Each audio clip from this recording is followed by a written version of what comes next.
નમસ્કાર દર્શક મિત્રો, ફરી એકવાર સ્વાગત છે તમારું આઝાદ એજ્યુકેશનમાં. તો જે સરકારી કર્મચારીઓ છે ઘણા સમયથી છે જેની રાહ જોઈ રહ્યા હતા કે શું 1 જાન્યુઆરી 2026 ના રોજ 8મું પગાર પંચ લાગુ થઈ જશે, શું તેમના ખાતામાં પગાર વધીને આવશે, કેટલો પગાર વધારો થશે, એની સંપૂર્ણ માહિતી આપો. એ પહેલા જો તમે મારી ચેનલમાં નવા છો તો મારી ચેનલને સબસ્ક્રાઇબ જરૂરથી કરી લેજો. 3 નવેમ્બર 2025 ના રોજ જે નાણાં પંચના અધ્યક્ષ પંકજ ચૌધરી દ્વારા ટર્મ્સ ઓફ રેફરન્સને મંજૂરી આપવામાં આવી હતી. 8મું પગાર પંચ 1 જાન્યુઆરી 2026 થી લાગુ થશે એવી માહિતી પણ આપવામાં આવી હતી. તો શું એક જ પ્રશ્ન છે કે 1 જાન્યુઆરી 2026 થી તમારા ખાતામાં પગાર વધીને આવશે અને કેટલો પગાર વધીને આવશે? તો તેની સંપૂર્ણ માહિતી મેળવીએ કે 1 જાન્યુઆરી 2026 પગાર વધારો થશે કે નહીં. પગાર વધારો થશે કે નહીં, આ પ્રશ્ન હતો.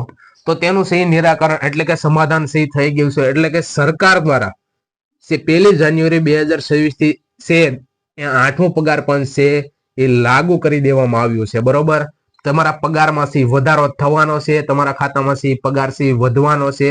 આજથી જ એટલે કે 1 જાન્યુઆરી 2026 ના રોજથી તમારો પગાર વધવાનો છે. પરંતુ એ પગાર તમારા ખાતામાં ક્યારે આવશે એની માહિતી આપું છું. પગારમાં વધારો ક્યારથી થશે? તો 1 જાન્યુઆરી 2026 આ તારીખથી તમારો પગાર વધી ગયો છે, ઈ પાક્કું છે. બરોબર, સરકારે મંજૂરી આપી દીધી છે. કેટલો પગાર વધશે? મોટામાં મોટો પ્રશ્ન બધા જ સરકારી કર્મચારીઓ છે, 50-60 લાખ સરકારી કર્મચારીઓ કેન્દ્રીય અને 60 થી 65 લાખ જેટલા પેન્શનરો છે, બધાને એક જ પ્રશ્ન છે, કેટલો પગાર વધશે? હવે પગાર પંચ લાગુ થવામાં છે એ કઈક સમય લાગતો હોય છે. પગાર પંચ છે એ કેટલા ટકા તમારા પગારમાં વધારો કરવો છે? 20 થી 30, 35, 40 કેટલા ટકા પગાર વધારો કરવો છે? અને સંપૂર્ણ પગાર વધારો છે એક આંકડો એને કહેવાય છે ફિટમેન્ટ ફેક્ટર ઉપર આધાર રાખતું હોય છે. 7મા પગાર પંચની અંદર 7મું પગાર પંચ 7મા પગાર પંચની અંદર ફિટમેન્ટ ફેક્ટર કેટલું રહ્યું હતું? 2.57. આ એક અંક છે. બરોબર, અને આ અંક છે એ નક્કી કોણ કરે છે? તો આ અંક છે એ નક્કી કરવાનું કામ છે પગાર પંચ કરે છે. કોણ? પગાર પંચ. અને આ અંક નક્કી કરવામાં કેવી કેવી રીતે છે, શું આની છે એનાલિસિસ કરવામાં આવે છે એની માહિતી આપું કે તમે એક સરકારી કર્મચારીઓ છો. બરોબર, સરકારી કર્મચારીને એક મહિનામાં તમે પોતે, તમારી પત્ની અને 2 બાળકો એટલે કે 4 વ્યક્તિ એને એક મહિનાની અંદર છે એ હાલના સમયમાં તમારે એક મહિનાની અંદર છે જીવન જરૂરી વસ્તુ એટલે કે પેટ્રોલ, ડીઝલ, ઘરનું રાશન, ઘરની તમામ જીવન જરૂરિયાત તમારા માટે જે વસ્તુઓ છે તેની અંદર તમારી સંપૂર્ણ રીતે જરૂરિયાત કેટલી છે તેને ધ્યાનમાં રાખીને કઈ વસ્તુનો કેટલો ભાવ છે તેને સંપૂર્ણ રીતે ધ્યાનમાં રાખીને આખા મહિનાનું એનાલિસિસ કરવામાં આવે છે. દેશની મોંઘવારી, કઈ વસ્તુ કેટલી મોંઘી છે, આખા દેશની મોંઘવારીને ધ્યાનમાં રાખીને સંપૂર્ણ એનાલિસિસ કરવામાં આવે છે કે દરેક જે કર્મચારી છે તેને પોતાનું જીવન જીવવામાં કેટલી જરૂરિયાત છે તેને સંપૂર્ણ ધ્યાનમાં રાખીને ડેટા છે એ સંપૂર્ણ તૈયાર કરવામાં આવે છે. અને આ ડેટા તૈયાર કરીને જે આંકડો આવે છે તેને ફિટમેન્ટ ફેક્ટર કહેવામાં આવે છે. અને ફિટમેન્ટ ફેક્ટર નક્કી કરવા માટે પગાર પંચ પોતે કંઈક સમય લેતી હોય છે. એ સમય છે આ વખતે 8મા પગાર પંચમાં 1 વર્ષથી 1.5 વર્ષ એટલે કે 12 મહિનાથી 18 મહિના સુધીનો સમય લેવાનો છે. તો હવે 1 જાન્યુઆરી 2026 ના રોજથી 8મું પગાર પંચ લાગુ થઈ ગયું છે. તમારો દિવસનો પગાર છે 700 રૂપિયા હતો તો તમારા પગારમાં વધારો થઈ ગયો છે, એ પાક્કું છે. 700 ના બદલે તમારો પગાર છે 1000 રૂપિયા કે 1200 રૂપિયા છે થઈ ગયું છે એક દિવસનો. પરંતુ એ પગાર છે ક્યારે આવશે તમારા ખાતામાં?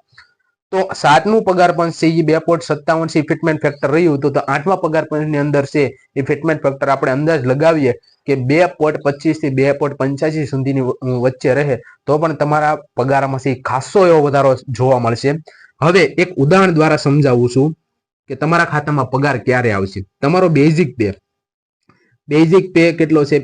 45,000. આ એક ઉદાહરણ છે. બરોબર, 45,000 રૂપિયા તમારો બેઝિક પે છે. 8મું પગાર પંચ લાગુ થયું અને ફિટમેન્ટ ફેક્ટર 2+ કંઈક રહ્યું. બરોબર, તો તમારો પગાર છે અંદાજિત કેટલો? આપણે 58 થી 60,000 રૂપિયા, કેટલો? આટલો તમારા પગારમાં છે વધારો થયો છે. હવે 58,000 થી તમારો પગાર વધારો થયો તો ટોટલ કેટલો થયો? 13,000 રૂપિયા થયો. આજે 13,000 રૂપિયા છે એ સરકારે કેટલો સમય લીધો છે આ ફિટમેન્ટ ફેક્ટર આ આંકડો લાગુ કરવામાં? સંપૂર્ણ ડેટા છે એ સરકારને સોંપવામાં પગાર બનશે કેટલો સમય લીધો? આપણે ગણીએ કે 18 મહિના. તો 18 ગુણ્યા 13 તમે કરો તો કઈક 2,34,000 રૂપિયા જેવું કઈક થશે, બરોબર? તો આ જે પગાર છે આ 18 મહિનાનું છે, આને કહેવાય છે એરિયર. શું કહેવાય છે? એરિયર. આ પગાર છે તમારા ખાતામાં એક સાથે આવશે, બરોબર? એટલે મોટા ભાગના છે એવું સરકારી કર્મચારીનો પ્રશ્ન હતો કે પગાર ક્યારથી વધશે અને કેટલો વધશે ને ક્યારે આવશે? તો પગાર છે એ જેટલું ફિટમેન્ટ ફેક્ટર રહે છે, કારણ કે ફિટમેન્ટ ફેક્ટર છે એનો અંક છે એ જે નક્કી નથી થયો. ફિટમેન્ટ ફેક્ટરનો અંક નક્કી થવામાં હજી સમય લાગશે, પરંતુ આ એક અંદાજ છે કે 2 પ્લસ છે એ ફિટમેન્ટ ફેક્ટર રહેશે તો પણ તમારા પગારમાં છે ખાસો એવો વધારો થશે. અને 1 જાન્યુઆરી 2026 તમારો પગાર છે વધવાનો શરૂ થઈ ગયો છે અને 18 મહિના સુધી છે એ સમય લેશે પગાર પંચ લાગુ થવામાં. પાકી તારીખ આવી જાય કે આ તારીખે પગાર પંચ લાગુ, આ તારીખે તમારો પગાર છે વધશે. તો આજે 1 જાન્યુઆરી થી તમારો પગાર વધી ગયો છે તે તમારા ખાતામાં હાલ નહીં આવે, એટલે કે 1 ફેબ્રુઆરી છે, બરોબર? તો જાન્યુઆરીનો પગાર છે 1 ફેબ્રુઆરી તમારા ખાતામાં નહીં આવે, પરંતુ જે એક્સ્ટ્રા તમારો પગાર જમા થયો છે એ એક સાથે છે એરિયર તરીકે તમારા ખાતામાં આવશે, બરોબર? આ તે સંપૂર્ણ એનાલિસિસ કે તમારો પગાર છે ક્યારે આવશે તમારા ખાતામાં. આ સંપૂર્ણ રીતે મેં તમને વાત કરી છે કે 8મું પગાર પણ છે એ લાગુ થઈ ગયું છે, બરોબર? અને 12 થી 18 મહિનાની અંદર છે એ પંચ છે એ સરકારને છે સંપૂર્ણ ડેટા આપશે અને પગાર પંચ લાગુ થઈ જશે. એટલે તમારો જે પગાર વધેલો પગાર છે 12 થી 18 મહિનાનો છે એ તમને એરિયર તરીકે તમારા ખાતામાં આપવામાં આવશે. વિડીયોને શેર કરો, લાઈક કરો. અસ્તુ.